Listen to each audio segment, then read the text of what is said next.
You become what you believe. There was once a boy named William Carter who lived in a small village tucked between the green hills of Somerset, England. His house stood at the edge of the cobblestone lane, a crooked cottage with a thatched roof that leaked when it rained.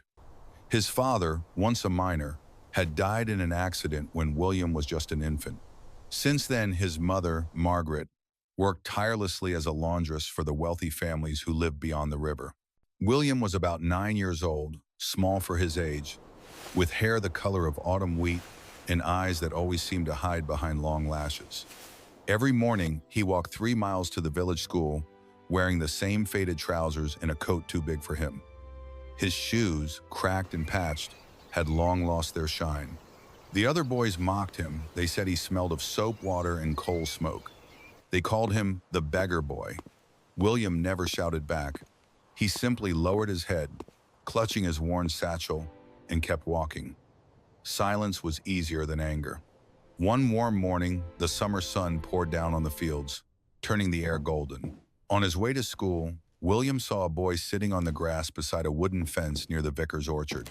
The boy was roughly his age, but thinner, paler, and his legs ended just below the knees. A small pair of crutches lay beside him. The boy was watching other children running across the meadow, their laughter echoing in the wind. When he noticed William, he smiled shyly. "Those are fine shoes you've got," he said. William looked down, startled. His shoes were anything but fine. The leather was torn, the soles thin as paper. For a moment, he wanted to laugh at the irony, but when he looked again at the boy's missing legs, something inside him tightened. He managed a small smile. "Thank you," he whispered. "Wish I had shoes like that," the boy said softly, turning his gaze back to the running children. William stood there for a long moment, unable to move.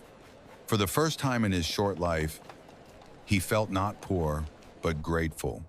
Grateful that he could stand, walk, and run. That night, he couldn't sleep. The boy's words echoed over and over in his mind. "Those are fine shoes you've got." Maybe he wasn't as unfortunate as he thought. Maybe poverty wasn't only about money. The next day at school, when his classmates jeered and called him beggar, William lifted his chin and said, "At least I can run." The laughter stopped. The other boys looked at him, confused, almost ashamed. From that day forward, William no longer carried shame like a burden. Something invisible had shifted inside him. He began to help his mother more, delivering laundry, collecting firewood, polishing old silverware for customers. After school, he swept floors in the local bakery, sold newspapers by the train station, and cleaned boots for travelers. He saved every farthing he earned, keeping the coins in an old biscuit tin under his bed.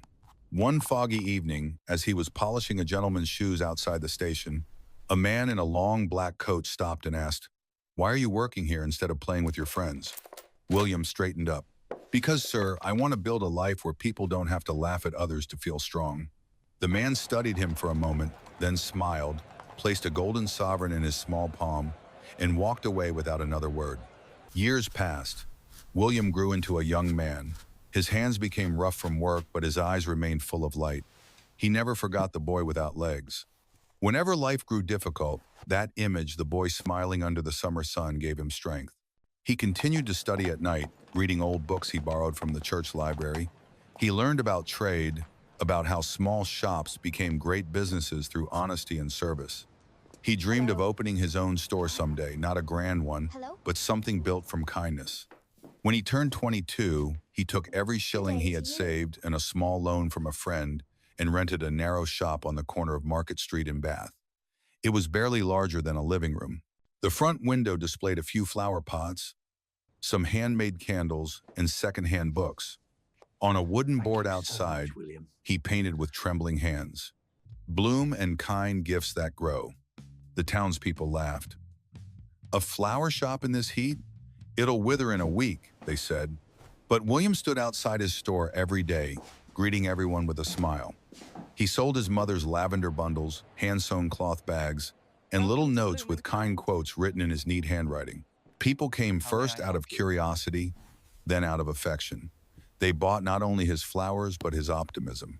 He spoke to them with warmth, with faith in the beauty of small beginnings. Months turned into years. Bloom & Kind expanded first another shop in Bristol, then in London. The brand became known for its handmade goods and its mission to employ struggling families. Each product carried a The tag that world read, needs stories, and I "Made with want to hope tell by mine. hands that once trembled." William never forgot where he came from. He visited schools and orphanages, sharing his story. He funded small workshops to help children learn crafts. Every time he stood before a crowd, he remembered the boy with no legs and whispered a silent thank you. By the time he was 40, William Carter was the founder of Bloom & Kind Enterprises, a company known across the United Kingdom and beyond. His stores sold flowers, candles, books, and home goods, but more importantly, they spread kindness. Over 5,000 families around the world now worked under his programs, crafting products with dignity instead of begging on streets.